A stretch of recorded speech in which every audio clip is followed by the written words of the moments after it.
আৰু কেতিয়া আটাইতকৈ ভাল লাগে অন্তৰত বহুত বেছি সুখ কেতিয়া অনুভৱ কৰে? মই যেতিয়া মই কিবা এটা ভাবোঁ ভাল কাম এটা সেইটো যেতিয়া ছাকচেছফুলি হয়, ভাল গান এটাও হ'ব পাৰে, ভাল ছ'চিয়েল ৱৰ্ক এটাও হ'ব পাৰে, ভাল চিন্তা এটা হ'ব পাৰে, যেতিয়া ছাকচেছফুলি সেইটো ইমপ্লাণ্ট হয় জেগাত, তেতিয়া মই ভাবোঁ মই আটাইতকৈ ছাকচেছফুল আৰু তেতিয়া মই আটাইতকৈ আনন্দ পাওঁ। আৰু এইখিনিতে কওঁ যে বান সাহাৰ্য দি আপুনি আত্মসন্তুষ্টি লাভ কৰিছে।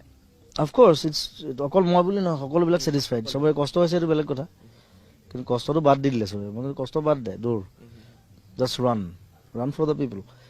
আৰু আমি মানুহৰ কাৰণে জীয়াই আছোঁ, মানুহে আমাক জন্ম দিছে। মই মানুহ বাদ দি পেলাই জুবিন গাৰ্গ হ'ব নোৱাৰোঁ, একো লাভ নাই, একো অস্তিত্ব নাই। মই মৰাৰ পিছতে মানুহে মোক জীয়াই ৰাখিব। চ' আমি সদায় মানুহৰ কাৰণে চিন্তা কৰিব লাগিব।